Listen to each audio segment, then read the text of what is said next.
I invite Tal Bashan to start her lecture. Tal, the stage is Hello, yours. hi to everybody. I'm Tal Bashan. I'm not a doctor, contradictory to what was written. I'm a journalist. And here I am on behalf of being Ruth Bondy's daughter. And I was invited to talk about the writings and evidence of my mother. She was a Holocaust survivor, a journalist, a writer, who, amongst other things, wrote about her experiences. Just a few words of background. She was born in Prague in 1923. On May 42, she was deported with her family to Theresienstadt ghetto. And in December 1943, she was deported to Auschwitz-Birkenau in what was called the family camp, where she took care of young children who were later murdered. In July 1943, she was transferred to labor camps in Hamburg, clearing rebels. Then she was imprisoned in Bergen-Belsen. And when she was liberated, she weighed just 35 kilos.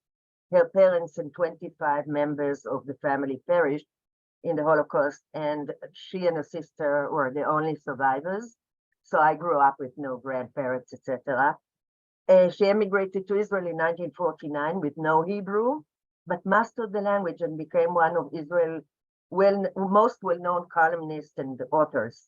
She was also the founder of Beit Terezin, this memorial center of the Czech Jewry, in etc. Some of her books deal with the Holocaust, among them, The Elder of the Jews, The Life of Jacob Edelstein, the head of the Judenrat of Theresienstadt, and Trapped. These are essays on the history of Czech Jewry between 39 and 43. She also wrote a number of autobiographic works, from which I'll be quoting here. I'm sorry I didn't share the screen with these texts. Nobody talked about it to me, but they are available, and I can make sure you will get them. On a personal note, I should add that she was a very unique, inspiring, and humoristic woman in her writing, as well as in her personal life. Naama Shik knows her very well. She was kind of a mentor to Naama. Although for many years my mother didn't agree with the division of gender in dealing with the Holocaust, saying, and I quote, Zyklon B did not differentiate between men and women. The same death waited for them all. Once she delved into the subject many years later, apparently she found quite a few unique female experiences and dilemmas, including her own. Starting maybe with the packing for the deportation to the ghetto that was done mainly by women. Only for 50 kilos were allowed per person, and the great dilemma of what to take, something we can all relate to, that haunted her, as she said, in her nightmares for many years. The pain of leaving my favorite possessions behind, knowing I'll never see them again, was mingled with the fear I wouldn't manage to pack what I needed on time, and that I will leave with nothing. The other traumatic memory that stayed with her for life and she wrote about was not the hunger, not the fear, it was the filth. Dealing with the smells, the filthy lanterns, the terrible air in the barracks, etc.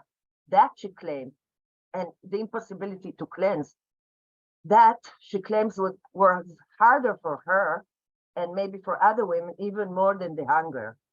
And here I would like to quote, where am I holding it? Excuse me, prepared it. At a meeting in Kibbutz Dafna with pupils studying the Holocaust, we were asked for Holocaust survivors, what was the hardest part of it? The three men replied as one, the hunger. And I said, the filth. I was at the same camps with them. I survived as they did on dirty, foul-smelling water that passed for soup, etc. And yet, The hunger did not, as far as I could see, leave me scarred. But the memory of the filth refuses to go away. A dirty lavatory makes me feel sick.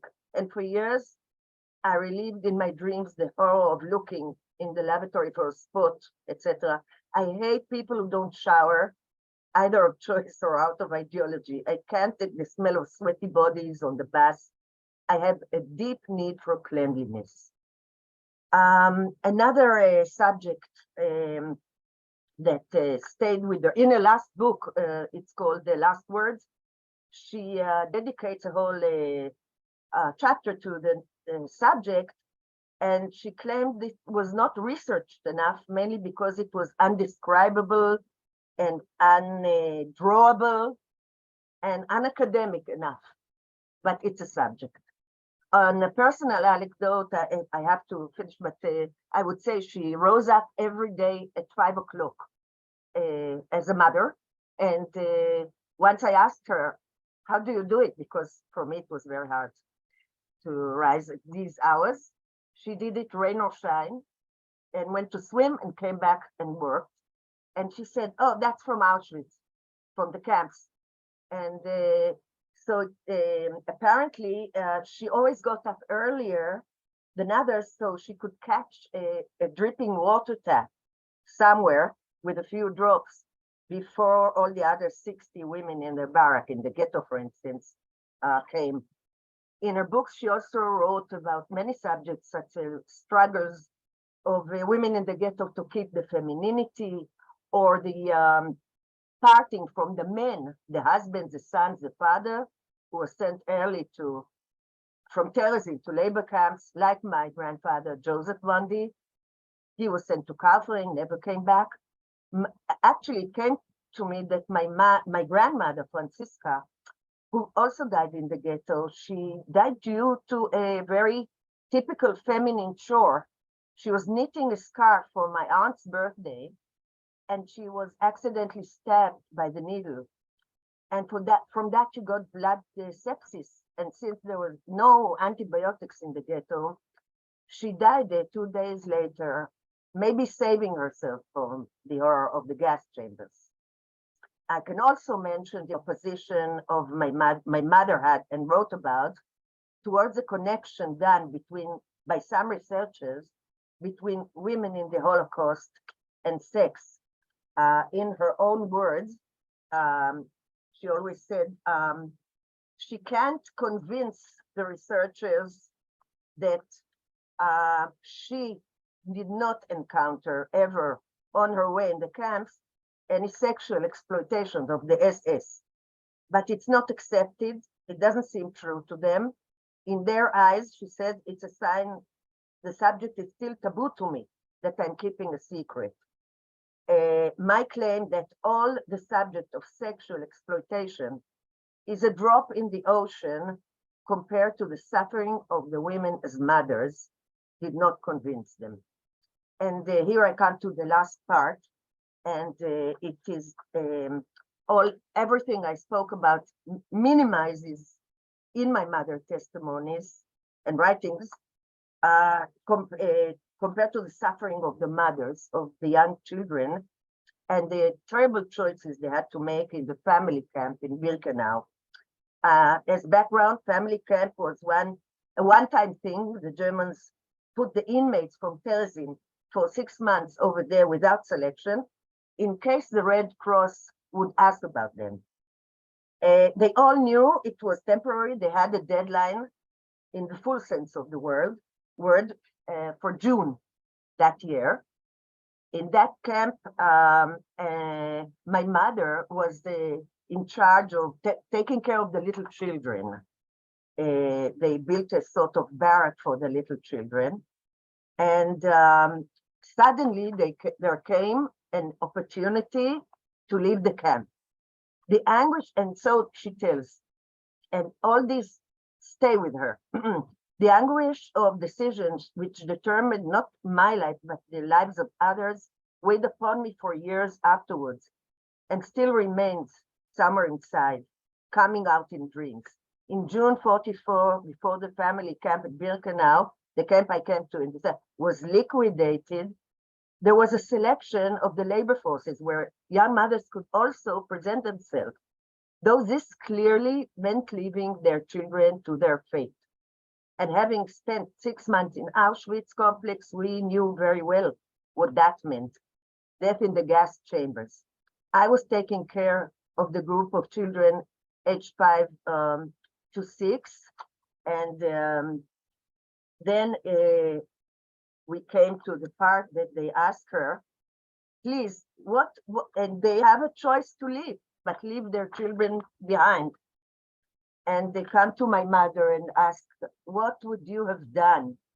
What will you do if you were in our place? And she always said, I don't know. I don't have children. She never wanted to take the responsibility.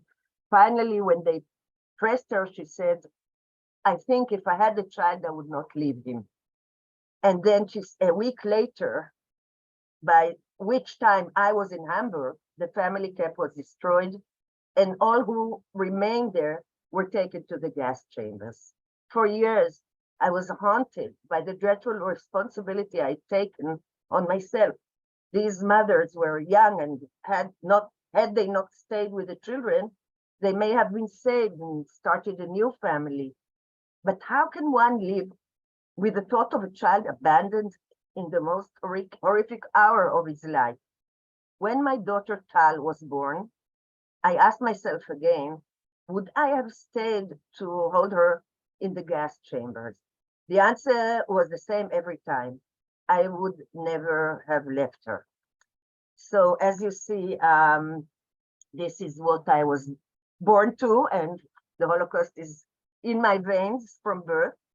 And as a mother of an only child, which I am, the question she dealt with now was how to raise a normal daughter after the experience of losing all her family.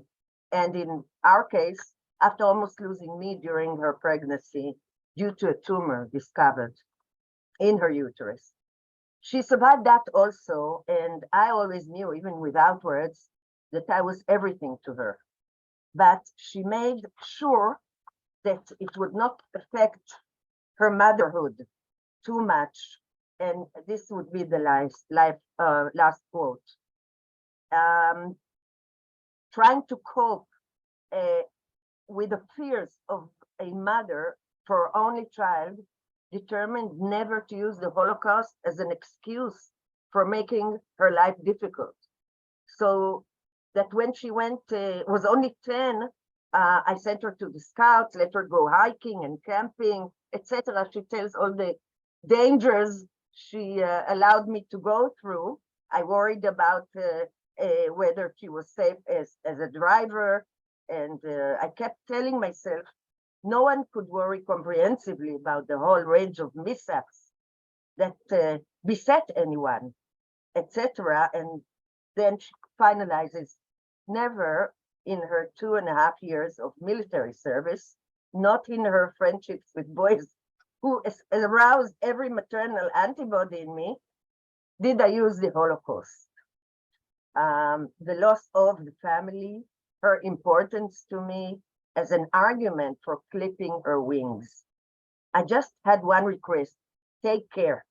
But I suspect that things that were not said, that remained hidden inside the normal mother, could be no less encumbering than spoken words.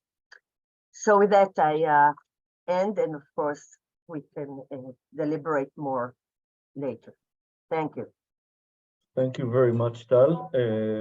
I have to say that as more as I read about your mother, I admire her a lot, and now I admire her as a mother as well. I think this is an unusual way of raising a child after the Holocaust. We know the problems that the second generations usually complain about and take on his shoulders, and it seems like you had a better way of being raised up, and this is quite great. Almost normal, except the things that were under the surface, but on that we have no control. Yeah.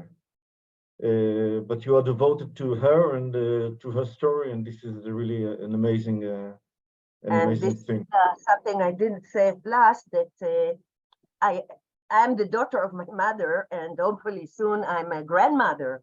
And I'm still finding the need to share my mother's Holocaust experiences and insights.